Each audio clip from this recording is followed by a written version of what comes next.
मात्र आप 10 से 12 मिनट दीजिए, आपको पूरा का रस चैप्टर खत्म हो जाएगा।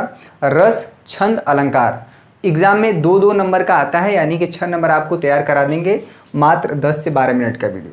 ठीक है, तो लास्ट तक वीडियो देखिए, अपने दोस्तों तक पहुंचाइए, बहुत मजा आने वाला हिंदी में। सबसे पहली बात, रस क्या होता है? रस का जो मतलब है यहाँ पे आनंद है। ठीक है, तो रस का मतलब आनंद, और यहाँ पे हमारे सिर्फ और सिर्फ आनंद ही नहीं हो सकता है। आनंद का मतलब यहाँ पे है कि आपके शरीर के अंदर अनेक भाव उत्पन्न होते हैं अलग अलग परिस्थितियों में। ठीक है, जैसे मतलब है कि जब आप खुश होते हैं तो हंसते हैं, आप दुखी होते हैं तो आप रोते हैं। ठीक है, उस समय जो है, और जब आप किसी से प्रेम करते हैं तो उस केस में आपके अंदर जो एक भाव आता है अलग अलग परिस्थितियों में। ठीक है, तो उस अलग अलग परिस्थितियों के अकॉर्डिंग जो है हमारे अंदर भावनाएं बदलती रहती हैं। ठीक है, कभी आप पे गुस्सा आ गया, जब आप किसी पे गुस्सा करते हैं तो उस समय प्रेम का भाव नहीं आता है। ठीक है, तो अलग अलग सिचुएशन में, ठीक है, ये सारी इमोशंस, सारे भाव हमारे शरीर के अंदर मौजूद हैं, वो परिस्थिति के अकॉर्डिंग जो है क्या उभर के आते हैं। तो वही जो है सिचुएशन के अकॉर्डिंग जो हमारे अंदर भाव उभर के आते हैं, वही हमारा रस पैदा करता है। कभी कभी आप किसी काम को करने में बहुत आनंदित होते हैं, बहुत खुश होते हैं। ठीक है, तो वहाँ पे अलग भाव होता है, वहाँ पे अलग रस होता है। अगर आपको क्रिकेट खेलना पसंद है और आप क्रिकेट खेल रहे हैं तो आप आनंद उठा रहे हैं, आप रस प्राप्त कर रहे हैं। बहुत बच्चों को गणित का क्वेश्चन लगाना बहुत अच्छा लगता है, तो आप पढ़ते समय भी क्या करते हैं, आनंदित होते हैं। एक समय वहाँ पे भी क्या है, एक रस है, लेकिन मुख्यतः हम हिंदी में जो रस हैं उसकी बात हम करेंगे। और हर रस का एक अस्थाई भाव होता है। अस्थाई भाव बहुत एग्जाम में पूछा गया, तो मोटी मोटा क्लियर हो गया कि रस क्या है। किसी भी काम को करने में जो हमें आनंद की प्राप्ति होती है, वहाँ पे रस होता है। बाकी डिफिनीशन आप किताब में देख सकते हैं, लेकिन हमें जो मेन चीज़ है, आपको 9 रस पढ़ने हैं। ठीक है, अभी जो है 2 रस और बढ़ चुके हैं। एक हमारा वात्सल्य रस, जिसमें कि जो माता का प्यार अपने बच्चों के लिए होता है, और एक होता है भक्ति रस। ठीक है, भक्ति रस जो ईश्वर के प्रति प्रेम, ये 11वां हमारा रस है। बाकी फिलहाल हम जो है 9 रस के बारे में डिस्कस करेंगे, तो वीडियो को आखिरी तक देखिएगा। एक इसको कह सकते हैं कविता है या जो भी कहें, पूरा का पूरा इसी में, पूरा का पूरा 9 रस इसी में समाहित है। ठीक है, तो आप सिर्फ 10 से 12 मिनट समय दीजिए, आपको पूरा का पूरा तैयार हो जाए। पहले हम आपको ये चीज़ याद करवा देते हैं। ठीक है, तो 9 रस इसी में है, और 9 रसों का जो अस्थाई भाव है, देखिए अस्थाई भाव क्या होता है। ठीक है, अस्थाई भाव भी 2 प्रकार का होता है, आलंबन और उद्दीपन। इसमें ना तो ये चीज़ और संचारी भाव भी, सब के बारे में डिस्कस करेंगे। ये सब देखने में लगता है एक ही है, लेकिन सबका अलग अलग मतलब है। कब क्या सबको क्लियर हो जाएगा। ठीक है, तो मुख्यतः आपको 9 प्रकार के रस पढ़ने हैं। तो मेरे प्यारे बच्चों, अगर आपको ये वीडियो पसंद आ रहा है तो वीडियो को लाइक करिए, शेयर करिए, अपने दोस्तों तक पहुंचाइए। अगर आप चैनल पे नए हैं तो चैनल को सब्सक्राइब करके बेल आइकन को दबा लीजिए। हिंदी में बहुत मज़ा आने वाला है। रस, छंद, अलंकार दोनों ही क्लास 10th 12th में है। आपको 2 नंबर, 2 नंबर और 2 नंबर। ठीक ना। एग्जाम में सवाल कैसे पूछे जाते हैं कि पूछ देगा, या कोई ऐसा दोहा दे देगा, चाहे कुछ भी पूछेगा, इसमें कौन सा रस है और उसका अस्थाई भाव बताइए।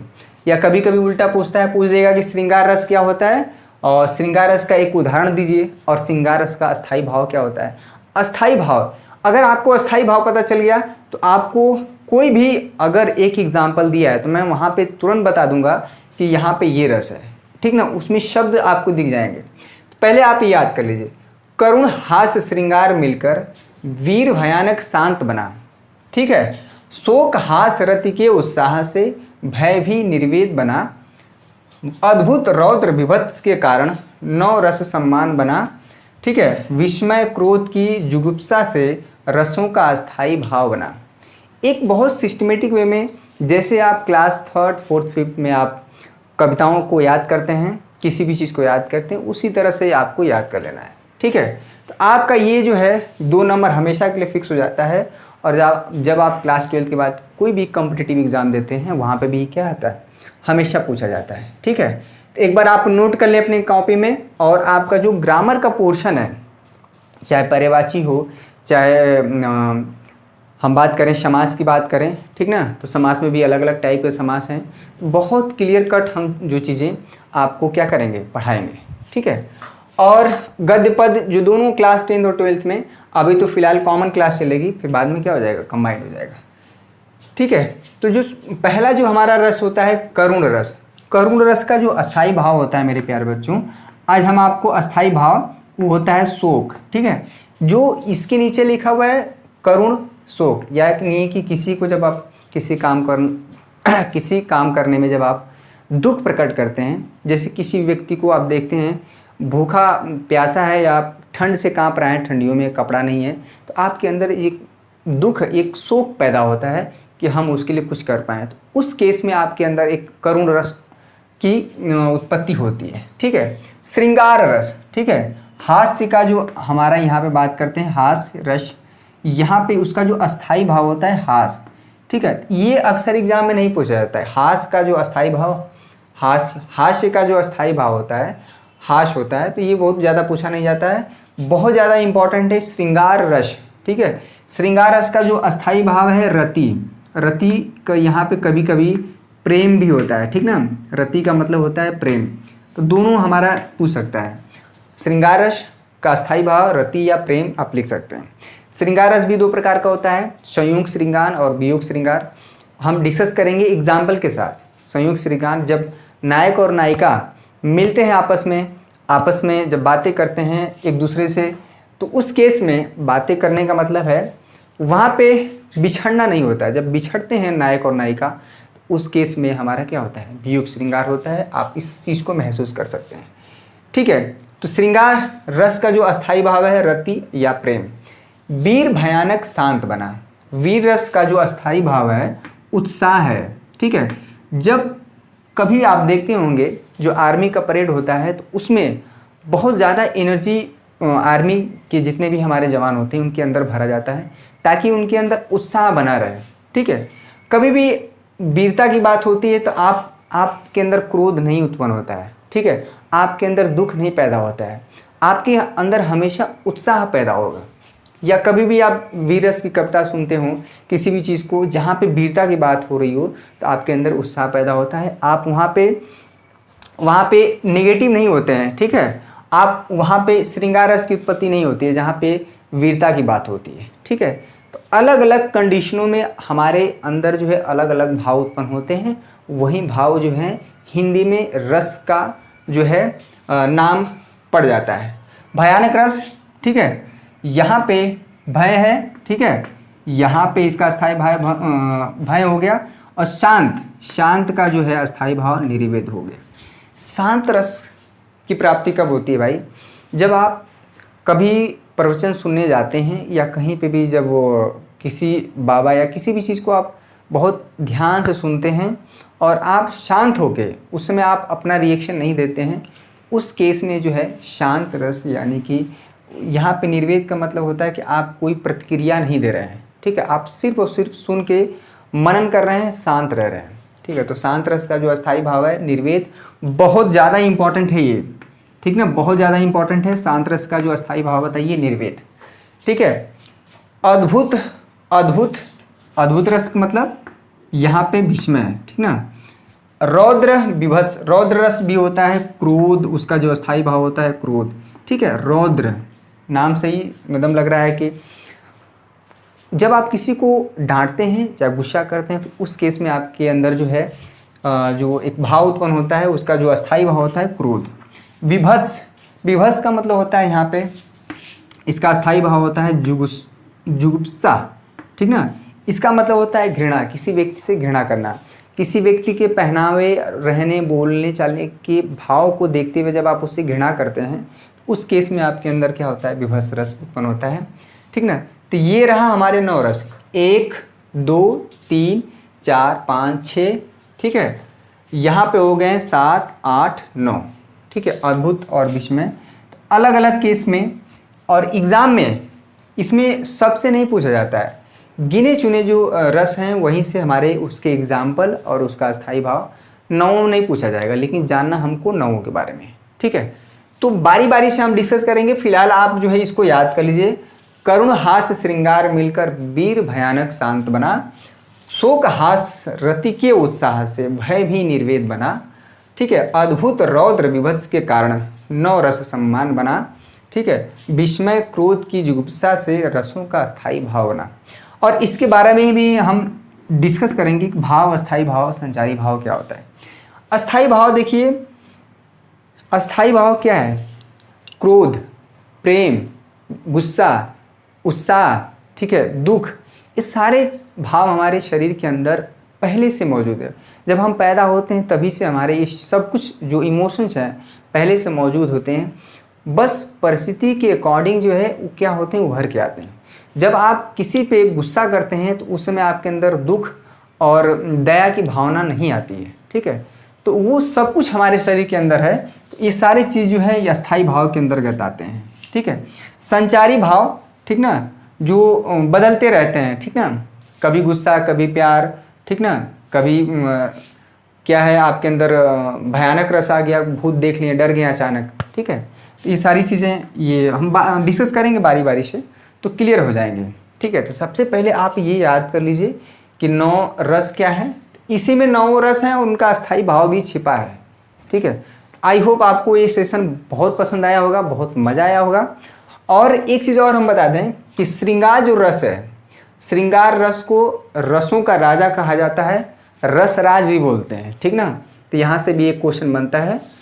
और वर्तमान में अगर देखा जाए हिंदी में तो 11 रस हैं, जो कि 10वां हमारा वात्सल्य रस, जो कि माँ का बच्चे के प्रति प्रेम को दर्शाता है। और 11वां जो है ईश्वर के प्रति जो हमारी आस्था है, जो प्रेम है, उसे हम भक्ति रस के श्रेणी में रखते हैं। तो मेरे प्यारे बच्चों, आपको फिलहाल अगर 9 रस के बारे में डिस्कस करना है, बाकी हर एक रस का अपना अपना एग्जाम्पल होगा। एग्ज़ाम में सवाल कैसे आते हैं कि श्रृंगार रस क्या होता है, इसका अस्थाई भाव और उदाहरण सहित इसको स्पष्ट करिए। हर एक रस को हम बारी बारी से डिस्कस करेंगे। और हालांकि बहुत ज़्यादा डिफिनीशन में तो समझ में आ जाएगा, मेन जो चीज़ है एग्जाम्पल। ठीक ना, तो मेन जो चीज़ है एग्जाम्पल। जैसे हम किसी भी एक एग्जाम्पल की हम बात करें, कोई भी एक एग्जाम्पल हम लेते हैं, जैसे कि हास्य रस की बात हम करें, तो एक सिंपल एग्जाम्पल हम आपको देंगे, आपको वही याद रखना है। ठीक है, पहले इसको आप नोट कर लीजिए, तब आपको देखिए बहुत ज़रूरी है नोट करना। हिंदी वाली जो कॉपी है उसमें आप नोट कर लीजिए। ठीक है, जैसे हास्य रस की बात करें तो हम आपको छाट के जो एकदम इजी एग्जाम्पल है, जैसे हम बात करें कि बुरे समय को देखकर गंजे तू क्यों रोया, किसी भी हालत में तेरा बाल बाका न हो। देखिए, बुरे समय को देखकर गंजे तू क्यों रोए, बुरे समय को देखकर गंजे तू क्यों रोए, किसी भी हालत में तेरा बाल न बाका होए। ठीक ना, तो कहीं ना कहीं इसमें जो ऐसा लग रहा है कि उसके बाल का मजाक उड़ाया जा रहा है, किसी भी हालत में तेरा बाल न बाका होए। ठीक है, एक तो बाल भी नहीं है और बाल न बाका होए, कि उसमें कहीं ना कहीं हास्य की बात हो रही है, यानी कि उसका मजाक उड़ाया जा रहा है जिस भी व्यक्ति का बाल यानी कि गंजा है। ठीक है, इसी तरह का छोटा छोटा एग्जाम्पल, जैसे हम बात करें श्रृंगार रस की बात करें तो बतरस लालच लाल की, ठीक है, मुरली धरे लुकाए, सौ करे भौं हंस। देखिए यहाँ पे भौनी हंसे, दैन कहे नटी जाए, बिहारी का दोहा है ये। और इसमें जो है श्रृंगार रस की बात है। ठीक है, तो श्रृंगार रस का एक बहुत अच्छा एग्जाम्पल आपको मिलता है कि ऊधो मोहे ब्रज बिशरत नाही। जब भगवान श्री कृष्ण जो है गोपियों से नहीं मिलते हैं, जब वहाँ पे नहीं होते हैं, ब्रज में नहीं होते हैं, तो वहाँ पे जो गोपियाँ उनको अच्छा नहीं लगता है, ब्रज में उन्हें अच्छा नहीं लगता है, तो वहाँ पे एक श्रृंगार रस की बात होती है कि ऊधो मोहे ब्रज बिशरत नाही। ठीक है, तो इसका भी एक एग्जाम्पल होता है, हर एक का एग्जाम्पल है। वीर रस का बहुत बढ़िया एग्जाम्पल है कि खूब लड़ी मैदानी वाली वो तो झांसी वाली रानी थी, जो है बहुत पुराना है, कुछ नया आपको दिया जाएगा। ठीक है, और इसी तरह से आपको 9 रस के बारे में, ठीक है, जानना है, सबका स्थायी भाव और एक एक एग्जाम्पल तो फिक्स कर लेना है। ठीक ना, या उल्टा अगर एग्जाम में पूछता है कि कुछ भी दे दिया तो उसमें कैसे पहचानेंगे। ठीक ना, कैसे पहचानेंगे कौन सा रस है और उसका अस्थायी भाव क्या है। आई होप हम बारी बारी से सबके बारे में डिस्कस करेंगे। नेक्स्ट लेक्चर में पूरा क्लियर हो जाएगा, 2 नंबर आपका क्लियर।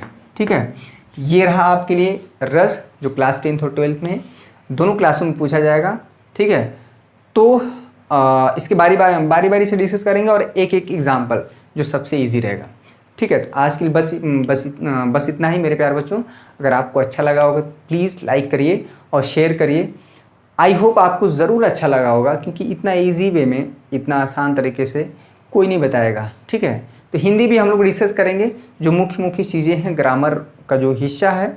ठीक है, जब रस छंद के बारे में पढ़ेंगे, अलंकार के बारे में पढ़ेंगे कि अलंकार जो है शब्दालंकार, अर्थालंकार, फिर तमाम तरह के अनुप्रास हैं, यमक है, रूपक है, वो सब जो है एग्जाम्पल से ही क्लियर करेंगे।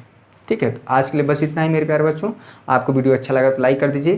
जो लाइक कर दिए उनका बहुत बहुत धन्यवाद। जो अभी तक देख रहे हैं कि लाइक करें कि नहीं, तुरंत लाइक कर दीजिए, उनका भी बहुत बहुत धन्यवाद। ठीक है, तो आज के लिए बस इतना ही। Thank you so much. आपका दिन शुभ हो।